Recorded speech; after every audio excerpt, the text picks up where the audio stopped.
갈라디아서 1장 10절에서부터 24절까지 말씀입니다.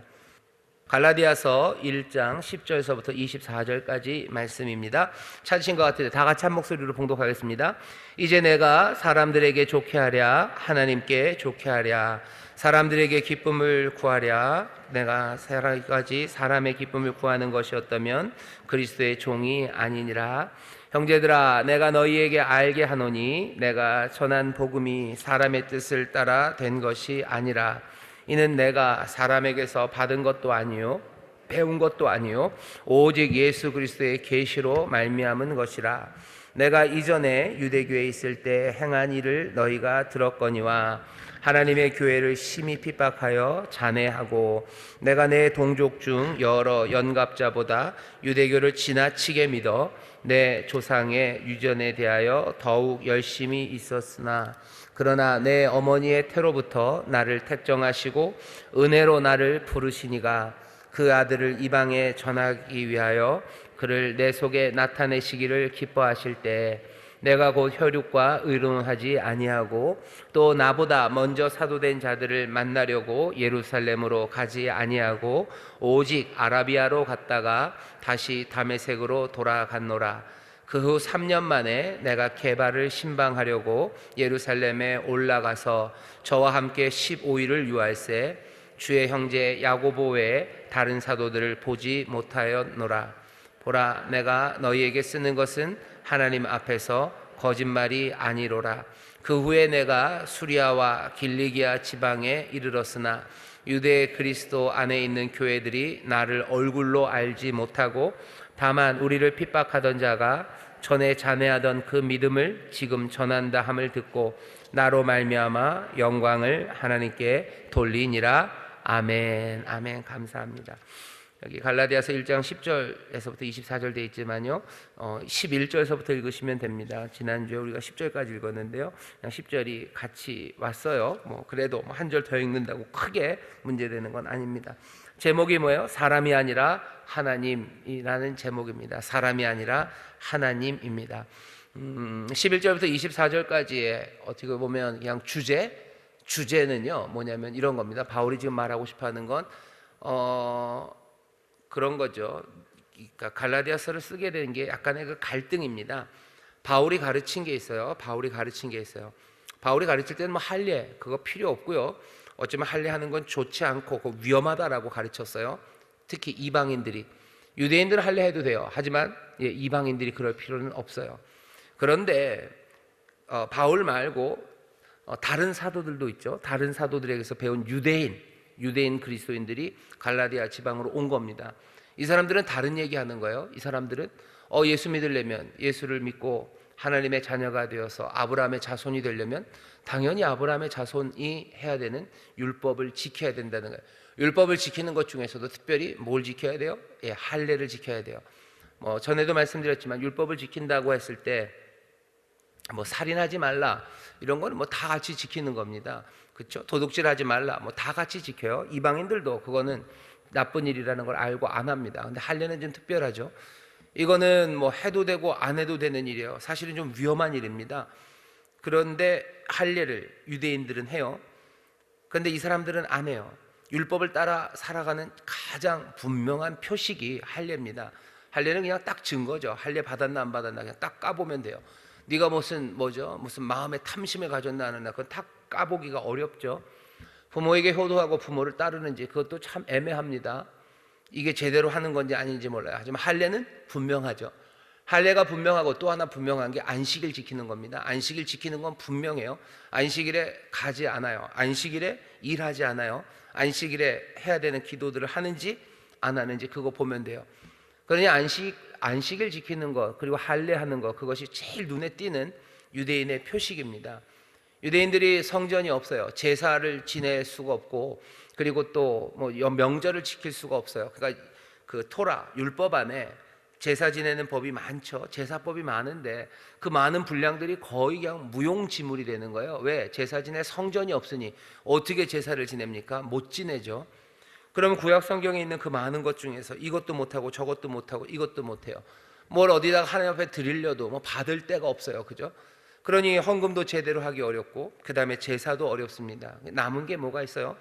그냥 십계명, 율법, 도덕적인 법칙 남아 있어요. 그리고 특별하게 남아 있는 거 뭐예요? 할례라는 게 남아 있어요. 안식일 남아 있어요. 조금은 위험해도 안식일은 지킬 수 있을 것 같고, 그리고 할례 이거는 분명히 할 수 있어요. 그러니 성전이 무너지고 나서부터 사람들은 훨씬 더 안식일 그리고 할례를 하는 일에 집중해 있습니다. 예수 믿는 사람이 되었어요. 이방인들도 너희들 할 수 있는 것 아니냐? 할례해라. 아브라함의 자손이 되기 위해서 할례하고 너희들 안식일 지켜야 된다. 안식일은 좀 애매해요. 하지만 할례 정도는 할 수 있는 것 아니냐? 그렇게 하자라고 자꾸 얘기를 합니다. 바울이 가르친 것과 여기 유대인 그리스도인들이 와서 말하는 게 달라요. 그러니 갈등이 생기는 겁니다. 갈등이 생기는데 갈라디아 교회가 여기 있는 이 사람들 말을 듣는 거예요. 바울은 안 해도 된다, 하지 말아라 그랬는데 할례를 합니다. 할례를 해요. 그러니 바울이 화가 난 거예요. 내가 너희들에게 가르친 게 있고 이 사람들이 가르침 받은 게 있어요. 그럼 내가 가르친 게 더 나쁘냐? 이게 잘못된 거냐? 바울 말하는 바는 아니요. 내가 가르친 거 이거 잘못된 거 아니다요. 내가 이 사람들한테 배워와서 너희들에게 내가 배워온 거를 바꿔서 가르쳤냐? 아니다. 이 사람들한테서 나 배운 거 아니고 내가 배운 거, 내가 들은 건 누구한테 들은 거예요? 난 하나님한테 직접 들은 거예요. 그러니 아마 다를 수 있어요. 다를 수 있어도 내가 이 사람들에게 배워온 거를 바꾼 것도 아니고 이 사람들한테 배운 것도 아니고 난 하나님한테 받은 것. 그러니 뭐 하는 거야? 내가 가르친 거 할례하지 말아라, 할례 안 해도 된다 하는 이야기, 여기에 의심하지 말라고. 오히려 할례를 하라는 이야기가 잘못된 거라고. 나중에 나오겠지만 내가 가서 따졌다고, 게바에게서 따지고 내가 다른 사도들에게도 따지고 내가 가르친 이 내용들 나중에 나오겠지만 예루살렘에 가서 얘기했더니 예루살렘에 있는 사도들도 다 아무 문제 없다고 얘기했다. 갈라디아 사람들아, 내가 한 말들 처음에 가르친 거 그대로 따르는 게 맞다.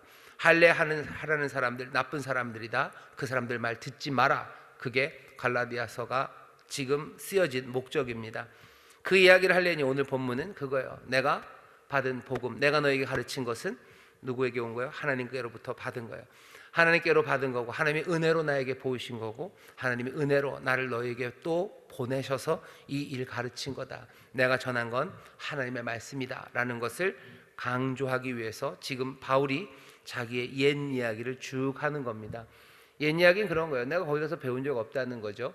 다메섹에서 그 사건이 있고 나서 내가 뭔가를 배우러 글로 가지 않았어요. 난 아라비아로 갔고 내가 예루살렘에 간 적은 있지만 가서 그냥 게바와 보름 머물렀고 거기서 주의 형제 야고보와 만났을 뿐 다른 사람은 만난 적도 없고 다른 사람들에게서 배운 적도 없고 나는 또 다시 수리아, 길리기아 이 지역에 와서 나는 하나님의 일을 했을 뿐이고 내가 연약하고 부족하지만 하나님께서 나를 통해서 하나님이 역사하셨고 내가 받은 모든 것들은 그래서 사람에게서 온 것 아니라 하나님으로 받은 계시. 그러니 내 말을 들어라 라고 지금 바울이 말하는 겁니다. 편지의 내용은 그래요. 우리는 이 이야기를 들으면서 도대체 무슨 교훈을 받을 수 있습니까? 한번 보시죠. 같이 읽겠습니다. 시작. 1장 10절부터 2장 21절까지 바울은 자신의 과거를 말합니다. 계시라는 표현을 2번이나 사용하면서 그리스도를 만남부터 그 이후의 사역까지 늘 사람에게 의존하거나 배운 적이 없음을 강조합니다. 잠깐만요. 거기 계시라는 표현을 2번 사용했다고 그랬어요. 그리고 12절, 16절 썼습니다. 12절에 보면 그리스도의 계시로 말미암은 것이라 라고 돼 있죠. 계시라는 말이 있습니다. 16절에는 계시라는 말은 없어요. 하지만 그 아들을 이방에 전하기 위하여 그를 내 속에 나타내시기를 이라는 말에서 나타내시다. 그게 계시입니다. 그러니까 이방 민족에게 예수님 하나님의 아들을 전하기 위해서 예수 그리스도를 내 속에 계시하셨어요. 나타내셨어요. 그게 지금 바울이 말하는 계시라는 말을 2번이나 쓴 겁니다. 계속 읽겠습니다. 시작. 예레미야나 이스라엘을 연상시키는 방식으로 자신의 정체성을 드러냅니다. 이방인의 사도라는 직무 그리고 그가 선포한 내용은 하나님께서 직접 바울이 태어나기 전부터 계획하고 그에게 의탁하신 것이기에 그가 전한 복음은 하나님께서 인증하신 것이고 그러므로 이방인 신자들이 순종해야 할 절대적인 권위를 지닌 메시지임을 강변하는 것입니다. 계속 읽겠습니다. 바울은 묵상이나 논리로 복음에 도달한 것이 아닙니다. 예루살렘의 지도자들에게서 배운 것도 아닙니다. 오직 예수 그리스도의 계시로 말미암은 것입니다. 바울은 예루살렘의 사도들로부터 독립된 지위를 가졌지만 동시에 그들에게 자신의 복음이 인정받았습니다.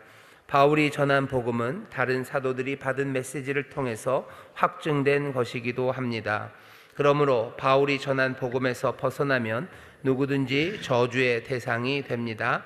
복음은 구원을 가져다주는 기쁜 소식일 뿐만 아니라 조금이라도 침해되어서는 안 되는 순종의 대상입니다. 네, 아멘. 복음은 구원을 가져다주는 기쁜 소식입니다. 하지만 조금이라도 침해되어서는 안 되는 순종의 대상입니다. 복음은 기쁜 소식이에요. 하지만 그렇다고 해서 아무렇게나 바꿔도 될 만큼 가벼운 건 아닙니다. 십자가가 우리에게 기쁜 소식이에요. 하지만 그렇다고 해서 십자가를 마음대로 뒤틀어서는 안 됩니다. 조금이라도 침해되어서는 안 되는 순종의 대상이 복음입니다. 왜냐하면 그것이 진리이기 때문이에요. 진리는 우리를 기쁘게 합니다. 하지만 그렇다고 해서 진리가 가벼운 건 아니에요. 진리를 마음대로 바꿔놓는 일 절대로 안 됩니다. 교회 안에서 예수님 이야기를 마음대로 뒤집어 놓으면 안 돼요. 자기 멋대로 복음이라는 이유로 복음이라는 이름을 붙여서 마음대로 사용하면 절대로 안 됩니다. 그건 안 돼요. 이단이라는 사람들이 진짜 나쁜 건 그런 거죠. 복음을 그리고 진리를 자기들이 막 이렇게 저렇게 바꿔놓는 거예요. 말도 안 되는 이야기들, 하나님이 하시지도 않은 이야기들, 그것들을 자기들의 유익을 위해서, 사람들의 만족을 위해서 이렇게 저렇게 만들어 놓는 거, 그거는 말도 안 되는, 정말로 그리스도 하나님, 우리 놀라우신 성령님을 모욕하는 일입니다. 이단 안 돼요. 세상이 이단을 미워하는 것보다 우리가 훨씬 더 이단 미워해야 합니다. 예수 그리스도의 복음을 그리고 십자가를, 그 진리를 정말로 아무것도 아닌 양 자기의 유익을 위해서 사용하는 사람들, 그 사람들 안 됩니다. 정신 바짝 차리셔야 되고요. 복음의 진리에 대해서 여러분들 분명하게 확고하게 이해하시고 또 거기서 흔들리시면 안 됩니다. 자, 사람이 아니라 계시로 자기가 이 복음을 받았대요. 하나님의 계시입니다. 그러니 뭐요? 권위 있는 복음이요. 바울이 전하는 건, 바울은 자기가 얘기하는 거야. 내가 전하는 복음은 권위가 있어요. 그러니 순종해라. 이방인 교회들아, 내 말에 순종해라. 내 말에 순종해라. 나중에 나오겠지만 베드로는 유대인에게로, 그리고 나는 이방인에게로 갔어요. 너희가 이방인이라면 바울의 말 들어라. 베드로의 말 들을 거 아니다. 이방인에게 나를 보냈다라고 바울이 얘기를 합니다. 하나님의 계시로 받은 권위 있는 복음, 그러니 순종해야 되는 말씀입니다. 이 복음은 묵상과 논리로 도달할 수 없습니다. 사람들이 생각한다고 해서 내 논리로 도달한 게 아니에요. 이 얘기는 뭐냐면 결국은 여러분도 저도 바울처럼요, 하나님의 계시로 우리가 믿게 된 거고 하나님의 계시로 복음을 영접한 거지, 우리가 공부해서 우리가 묵상해서 이 복음을 영접한 건 아닙니다. 묵상과 논리로 도달할 수 없어요. 만약에 논리로 도달하는 게 복음이라면 세상에 머리 좋고 논리적인 사람들은 다 예수 믿어야 되는 거 아닙니까? 아니, 그렇게 안 됩니다. 오래 생각하는 사람들은 다 복음을 받아들여야 되는 거 아니에요? 묵상으로 가는 거면 아닙니다. 아니에요. 묵상과 논리로 도달하지 않아요. 하나님이 계시로 보내주셔요. 나타내시는 거예요. 그냥 훅 보여주시는 거예요. 그 보여주시는 계시로 우리가 복음 앞에 서는 겁니다. 우리에게 보여주신 그 계시로 주신 복음은요, 기쁜 소식입니다. 기쁜 소식이에요. 그리고 이건 하나님이 계시하신 소식이에요. 마음대로 침해되고 마음대로 이렇게 저렇게 변경시킬 수 없습니다. 바울이 얘기하는 거예요. 내가 전한 거 마음대로 변경할 수 없어요. 우리도 마찬가지예요. 그리스도의 복음을 마음대로 바꾸지 말아야 합니다. 이단들 자기의 목적, 교주의 목적을 위해서, 아니면 때로는 사람들의 만족을 위해서 복음을 마음대로 바꾸는 거, 그거 절대로 안 됩니다. 귀 기울여 들으셔야 돼요. 그리고 다시 한번 그 계시하고 보이시는 말씀에 마음을 여시고 영접하셔야 됩니다. 그게 우리에게 만족이 안 되고 세상의 이야기와 다를지라도 논리적이지 않고 우리의 생각이 거기에 가다들지 않는다도 이건 계시로 우리에게 주시는 말씀입니다. 계시의 말씀이라는 거 기억하시고 이 기쁜 소식 침해되어서는 안 된다는 거 기억하시면 돼요. 제목 그대로 사람이 아니라 하나님이 우리에게 계시해 주신 복음의 진리이기 때문입니다. 여기 믿음으로 예수 믿는 여러분들 하나님의 계시를 받으신 분들이세요. 한 사람 한 사람에게 하나님이 계시하시고 나타내셨기에 믿음으로 온 거지, 여러분들이 머리가 좋아서 여기 오신 게 아니에요. 여러분들의 생각이 깊어서 여기 오신 게 아니에요. 저도 마찬가지예요. 제가 생각이 깊고 굉장히 논리적이라 예수 믿게 된 거 아닙니다. 어떤 사람도 생각이 깊고 논리적이고 머리가 좋아서 예수 믿는 사람은 없습니다. 하나님이 계시하셨기 때문에 우리에게 이 복음이 온 거고 복음을 영접할 수 있는 겁니다. 하나님의 귀한 은혜, 계시하시는 은혜, 나타내시는 은혜가 우리 가운데 임하였음을 여러분들 감사하시고 사람의 것이 아니니 함부로 대하지 마시기를 주의 이름으로 축원합니다. 옆에 있는 구역자님들에게 계셔요. 하나님 우리에게 계시해 주셨습니다. 하나님 우리에게 계시해 주셨습니다. 아멘, 아멘. 이미 계시해 주셨어요. 그 다음 단락 읽겠습니다. 시작. 바울은 율법에 열심이었던 사람입니다. 율법을 수호하려 하나님의 교회를 박해하고 멸하려고까지 했습니다. 도덕적 의를 이루려는 열심에서 자기 세대 누구와도 비교할 수 없을 정도였습니다. 바울은 다 해본 사람입니다. 그래서 훤히 압니다. 아무리 율법을 꼼꼼하게 지켜도 도덕적 의를 이루려 해도 하나님께 받아들여질 수 없음을 압니다. 복음은 우리를 무종교에서만 불러내는 것은 아닙니다. 종교에서도 불러냅니다.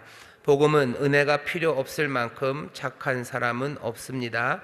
복음의 은혜를 받을 수 없을 만큼 악한 사람도 없습니다. 계속 읽겠습니다. 바울이 이방인에게 복음을 전하는 이방인의 사도가 된 것은 하나님의 일이었습니다. 하나님의 은혜가 나중에 맡기실 일을 위해서 평생 그를 빚고 준비시켜 왔습니다. 바울은 하나님께 대항하고 악을 행했지만 하나님은 그의 의도를 뒤엎으시고 준비시키셔서 이방인의 전도자로 삼으셨습니다. 하나님을 대적하는 모든 박해는 결국 그분의 계획을 확증하고 진척시켰습니다. 요셉을 보아도 그렇고 사도행전의 여러 박해들을 보아도 그렇습니다. 그런데 하나님은 왜 교회를 박해하는 바울을 부르셨을까요? 그렇게 하시기를 기뻐하셨기 때문입니다. 바울에게 자격이 있어서도 아니고 바울이 어떤 가능성을 보여주었기 때문도 아닙니다. 순전히 하나님이 그 일을 그렇게 하시기를 즐거워하셨기 때문입니다. 다른 말로 하면 사랑하셨기 때문입니다. 여호와께서 너희를 기뻐하시고 너희를 택하심은 다만 너희를 사랑하심으로 말미암아 쓸만해서 사랑하시는 게 아니라 아무런 이유 없이 사랑하십니다. 평생의 안전한 사랑은 이런 사랑뿐입니다. 하나님의 이 사랑은 절대 변하거나 사라지지 않습니다. 이것이 은혜입니다. 성실하신 인자하심입니다. 이 은혜에는 빈틈이 없습니다. 이유 없이 사랑하시니 안심하면 됩니다. 그런데 우리는 이상하게 의심합니다. 믿음 대신 의심으로 이 사랑을 대합니다. 이유 없이는 안 사랑하실 것만 같습니다. 그래서 뭔가 이유를 만들어내야만 할 것 같습니다. 이 불안한 의심을 의도적으로 이용하려는 사람들도 있습니다. 사단이 틈타는 균열입니다. 아멘. 요즘 저녁에도 설교를 하면서 말씀드렸지만 한 번도 사람은 이런 은혜, 이런 사랑을 대해본 적이 없어요. 한 번도 본 적이 없기 때문에 그냥 유일한 사랑이기 때문에요. 이건 어디 다른 데 비교할 수 없죠. 다른 사람과 비교할 때마다 사실은 그 유일한 사랑에서 멀어져 갈 뿐입니다. 하나님은 우리를 사랑하시는 건 쓸만해서도 아니고요, 무슨 다른 이유가 있어서도 아니에요. 사람들은 계속 물어보죠. 나를 왜 사랑하냐고. 갑갑하죠. 하나님 서로에게도 한번, 여러분도 그러시나요? 남편분들한테 자기는 내가 왜 좋아? 자꾸 물어보셔요. 자꾸 물어보면 괴로운데 뭐 내가 예뻐서 좋아? 알면서 그러는 거예요. 뭐 옛날엔 예뻤는지도 모르요. 내가 뭐 피부가 좋아서. 피부는 점점 중력의 영향으로 떨어져요. 뭐 내가 착해서 좋아? 착해서 내가 좋아. 요새는 착해서 좋다 그러면 거의 욕이에요, 그죠? 내가 착해서 좋은 거야 그러면은 뭐 그런 거. 뭐 사람들은 다 확인 받고 싶어요. 내가 뭔가를 왜 물어보는 거야? 내가 내한테 좋은 게 뭔가 좀 있기를 바라는 거 아닙니까?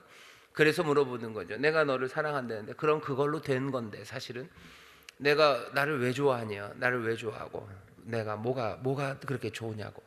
좋다면 좀 좋은 줄 알면 되는데 사람들이 왜 그렇게 묻습니까? 뭔가 좋은 게 없어서 좋아한다는 건 거짓말이라고 생각하기 때문이에요. 그런 사랑을 본 적이 없어요. 그냥 이유 없이 사랑하셔요. 그냥 사랑하시는 거 기뻐하셔서요. 기뻐하시야. 그게 그냥 기쁘고 그렇게 택하신 것 사랑이다라고 얘기하는데도 사람들은 그것 인정 못합니다. 사실 이런 사랑이 제일 안전한 사랑이에요. 안전한 사랑이에요. 뭐 돈이 많아서 사랑해? 돈이 없어지면 그거 안 사랑해. 매력이 철철 넘쳐서 사랑해. 매력이 사라지면 네 목소리가 좋아서 사랑해. 네 뭐 눈빛이 아름다워서. 눈빛이 사라지고 매력 사라지고 돈 사라지고 뭐 건강도 사라지고 뭐 다 사라지고 나면 그럼 사랑도 사라집니까? 그래야 되는 거 아닙니까? 그러니 불안한 거죠. 그러니 뭐 여자분들이 남편 앞에서 뭐죠, 화장 안 한 얼굴 못 보여주는 거야. 두려움으로 평생을 새벽에 일어나는 거예요. 그죠? 평생을 새벽에 일어나고 두려워요. 남편들도 그래요. 내가 돈 없으면 이 여자 떠나갈 것 같은 거예요. 그러니까 돈 빠박 벌어야 돼요. 돈 벌어야 되고 내가 멋진 사람 돼야 돼요. 내가 이렇게 강인함이 있어야지 이 여자가 날 좋아요. 난 그러니 세게 보여야 되고 돈 많아야 되고 내가 연약해지면 슬프고 그리고 내 사랑이 떠나갈 것 같고 늘 불안한 사랑입니다. 평생의 안전한 사랑은 주께서 우리에게 주시는 사랑이에요. 그 사랑이 그러니 우리를 안식하게 합니다. 우리를 자유하게 하는 사랑이에요. 안식과 자유, 사랑 안에 있으면 행복하죠. 하지만 그 사랑 밑바닥 뒤쪽에는 늘 불안이 있는 거예요. 불안하죠. 불안하고 염려하고 그러니 늘 어쩔 줄을 몰라 합니다. 하지만 주 안에 있는 사랑은 그렇지 않은데 사탄이 자꾸 꼬이는 거예요. 그런 사랑을 본 적이 없기 때문에 너 하나님 앞에서 뭔가를 해야 되는 것 아니냐라고 자꾸 꼬드기는 거죠. 그러면서 좋은 거 하라는 거예요. 나쁜 거 하라고 그러는 거 아니에요. 하나님께 사랑받으려면 너 뭐 삐져나가서 완전히 뭐 자해하고 뭐 난리를 치면 그렇게 얘기 안 하죠. 하나님 사랑받기 위해서 너 좀 더 뭘 이걸 해야 되고 사랑받기 위해서 뭘 이걸 해야 되는 것 아니냐고 자꾸 꼬드깁니다. 그러면 그 일들 해나가는 거예요. 그러면 내가 선한 일을 하는 건데 무슨 문제입니까? 아니요, 그건 믿음으로 행한 게 아니기 때문에 문제예요. 믿음으로 하지 않은 게 죄입니다. 그리고 믿음으로 하지 않은 것들은 결국은 다 꼬여가기 시작해요. 꼬여가기 시작해요. 뭐 전도를 합니다. 그리고 선행을 해요. 선한 일 하죠. 구제하고 선한 일 하는데 내가 이래야지 하나님 앞에 사랑받고 이거 못하면 사랑 못 받을 것 같아서 내가 그것들 하는 거, 그건 믿음으로 하는 것 아니죠. 그건 뭘 하는 거예요? 의심으로 하는 거예요. 하나님을 의심하며 하는 거예요. 그러면 거기엔 기쁨이 없어요. 거기에는 자유함이 없어요. 그러면서 무리하게 돼요. 일본 말로 무리됐어요. 무리하기 시작하고 경쟁하기 시작하고 하나님 말고 다른 것들 보이기 시작하고 그러면 길 잃어버리기 시작해요. 그 다음부터는 허무해지기 시작하는 거예요. 왜? 하나님의 사랑 안에서 믿음으로 하는 게 아니기 때문에 그렇습니다. 의인은 믿음으로 산대요. 하나님의 사랑을 믿으셔요. 그 믿음으로 하셔요. 그게 우리에게 참된 자유와 안식 그리고 기쁨을 주시는 거예요. 영원한 기쁨, 세상은 알 수 없는 그 기쁨. 왜 그런지 아셔요? 세상은 그런 사랑 안에 있지 않기 때문에요.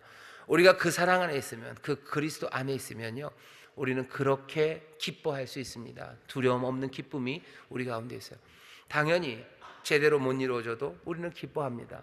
선한 일 걸어가다가 넘어져도 우리는 기뻐해요. 항상 기뻐합니다.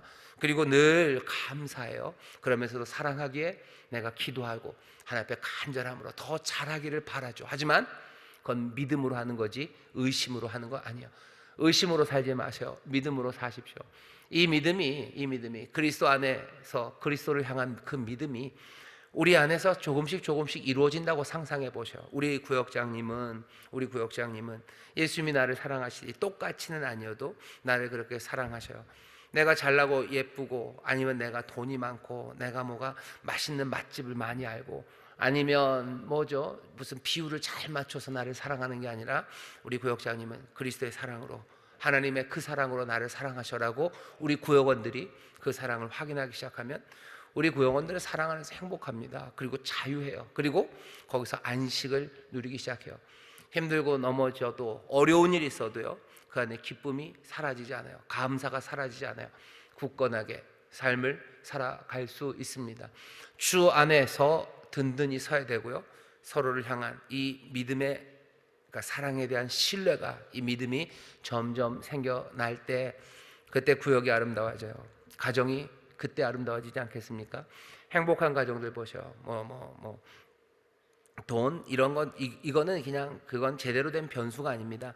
정말로 가정이 행복하려면요 서로의 사랑에 대한 신뢰예요. 그 신뢰가 있으면 든든합니다. 내 아버지는 우리 아빠는 우리를 사랑해요. 거기에 대한 의심이 없어요. 그냥 믿어요. 우리 엄마는 나를, 내 자녀들은 나를 사랑해요. 여기에 대해서 의심의 여지가 없어요. 내가 돈 많이 벌어오기 때문에 나를 사랑하는 게 아니라 내 자녀들은, 내 아이들은 나를 사랑해요.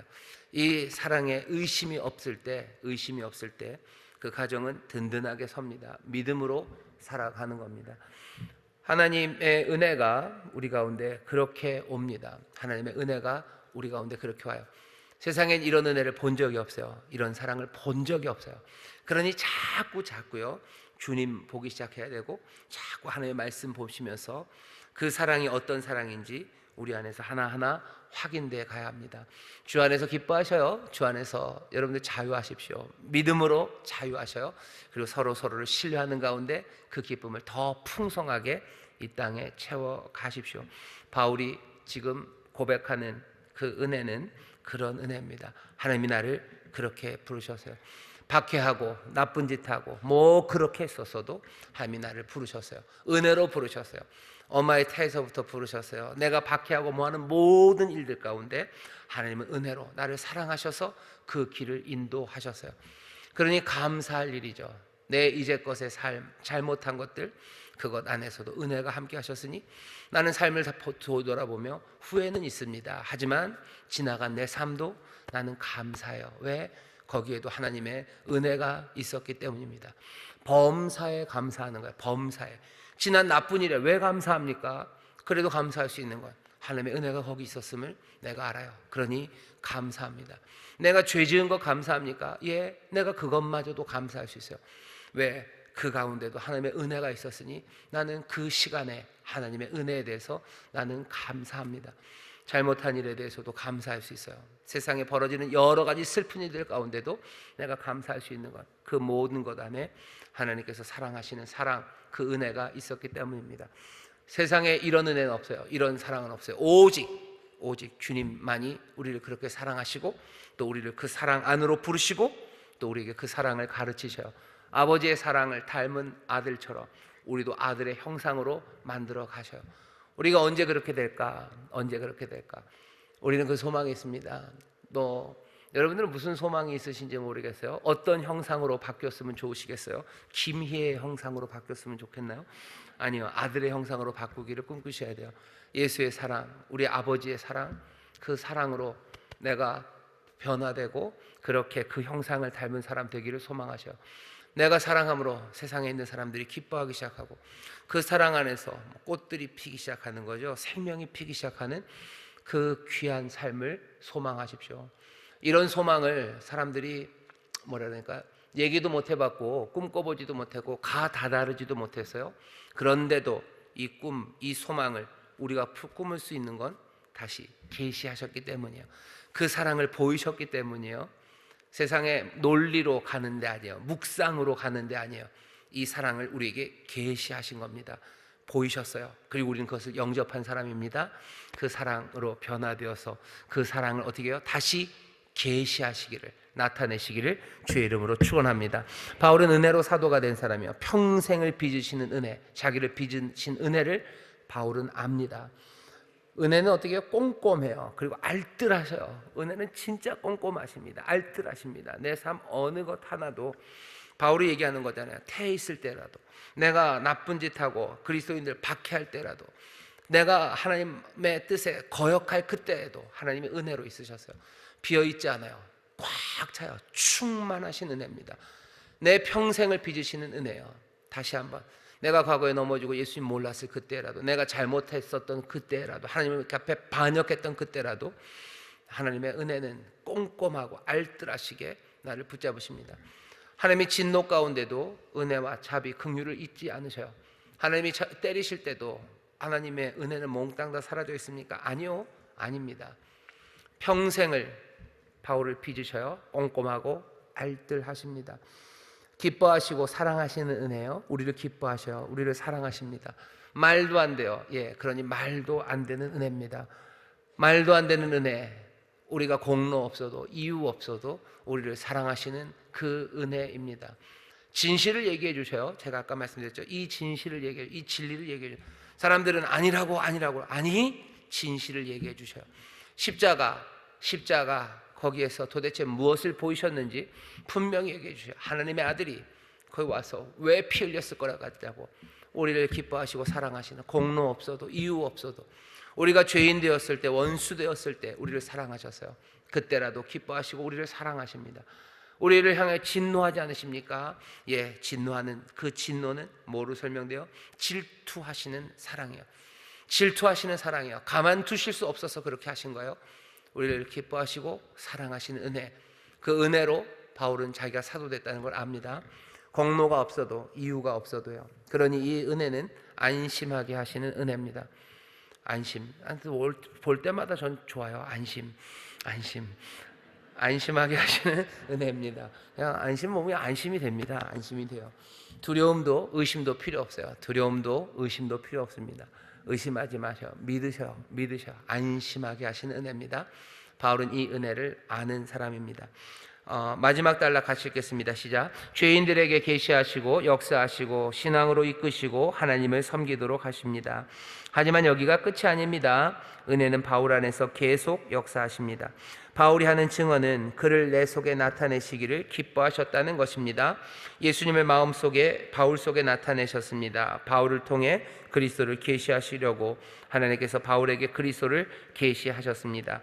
삶과 담대미를 통해 다른 이들에게 그리스도를 나타낼 책임이 그리스도를 계시받은 그리스도인들에게 있는 것입니다. 은혜는 빈틈없이 알뜰하게 바울의 삶을 채웁니다. 우리는 사람이 아니라 하나님의 은혜로 삽니다. 아멘. 하나님의 은혜로 살아요. 계시하셨죠, 바울에게. 그리고 믿음으로 이끌어 주셨죠. 그리고 주를 섬기게 하셨어요. 이 모든 것들이 하나님의 은혜입니다. 하지만 섬기게 하시는 걸로 끝나지 않아요. 그를 내 속에 나타내시기를 기뻐하셔요. 내 속에서요, 그리스도를 나타내셔요. 앞에 계시는 뭐죠? 하나님께서 나에게 그리스도를 보이셨어요. 그죠? 이제 바울이 그리스도를 보는 겁니다. 바울에게 그리스도를 계시하셨어요. 그리고 어떻게 해요? 이제 바울로 하여금 내 안에 있는 그리스도를 계시하게 합니다. 계시의 순환이에요. 계시의 순환입니다. 그리스도를 계시한다는 이야기에 바울은 객체가 되기도 하고요, 주체가 되기도 합니다. 그리스도가 계시되어 내 안에, 그리고 내 안에 있는 그리스도가 내 안에서 세상으로 계시되어 내게 나타나시고 나로 나타나게 하십니다. 이게 제 생각에는 계시의 순환이에요. 오셔요. 그리고 또 올라가신 것처럼 주의 진리의 빛이 내게 오셔요. 그리고 진리의 빛이 내게서 비춰지기 시작합니다. 멈추지 않는 은혜요. 은혜는 멈추지 않습니다. 계시하셔서 우리로 신앙으로 이끄시죠. 영접하게 하셔요. 영접하심으로 내가 그리스도 안에, 내 안에 그리스도가 살아나게 하셔요. 거기서 끊습니까? 아니요. 그리스도가 계시되게 합니다. 증인되는 거예요. 우리 안에서 주가 일어나시는 거예요.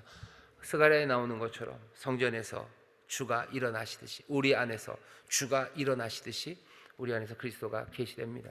은혜로 충만한 삶, 그 삶을 살아가실 때 여러분들의 삶에서 그리스도가 계시될 겁니다. 누군가가 그 계시의 빛을, 하나님의 은혜 가운데 계시의 빛을 보게 될 거예요. 우리의 입술의 증거와 우리의 삶이 그리스도를 계시할 겁니다. 하나님의 은혜로 그 일을 하실 거예요. 그러면 또 그들은 그 계시, 그 나타내심에 영접하고 믿음으로 이끌려져서 하나님을 향한 선한 수고와 헌신으로 은혜 안에 살아가게 될 겁니다. 그 안에서 다시 또 그리스도는 계시될 거예요. 우리 안에 정말로 살아계신 빛이, 영원한 빛이요, 우리 안에서 계시되고 또 오시고 계시되는 그 충만한 일이 우리 가운데 나타나게 될 줄 믿습니다. 우리 교회가 증인되는 교회, 빛된 교회. 이사야가 그러죠. 이사야서에서 그러죠. 보라, 일어나라, 빛을 발하라. 이는 내 빛이 내게 이르렀다고. 빛이 우리에게 오셔요. 계시되어 오셔요. 우리가 만들어낸 빛 아닙니다. 은혜로 우리에게 주시는 빛, 그 빛 왔으니 너희가 일어나서 빛을 발하라고, 그리스도를 계시하라고 우리에게 말씀하십니다. 바울은 그렇게 살아가는 게 내 삶이라고. 내게 그리스도를 계시하셨고, 16절입니다. 내 안에서 그리스도가 나타내게 계시하게 하셨다고. 왜 계시라는 말 안 썼는지 아시겠죠? 그냥 계시 그러면 약간 무리가 되기 때문에 무리 됐어요. 그러니까 계시라는 말이 좀 부담되니까 나타낸다라는 말을 쓰는 겁니다. 하지만 같은 이야기예요.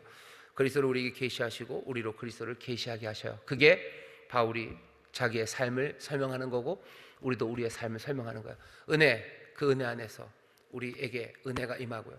그리스도 우리한테 계시되고 이제 우리 안에 있는 그리스도는 우리 안에서 계시되기 시작합니다. 그런 교회, 그런 성도님들, 또 그런 구역장님들 되시기를 주의 이름으로 축원합니다. 주의 이름으로 축원합니다. 기도하겠습니다. 하나님 감사합니다. 주의 은혜 안에서 살아갑니다. 알뜰하고 꼼꼼하신 은혜입니다. 우리를 기뻐하시고 사랑하시는 은혜입니다. 주 안에서 정말로 의심 아니라 은혜를 믿는 믿음으로 살아가게 하셔서 우리에게 계시된 예수 그리스도 이제 우리 안에서 세상을 향하여 계시되는 나타내지는 그 귀한 삶, 복된 순종을 이루게 하여 주시옵소서. 우리 사랑하는 구역장들, 그리스도 그 은혜를 영접하였으니 이제 그 은혜를 전하고 또 빛을 발하는 복된 이들 되도록 성령님 인도하여 주옵소서. 감사드리며 예수님 이름으로 기도하옵나이다. 아멘.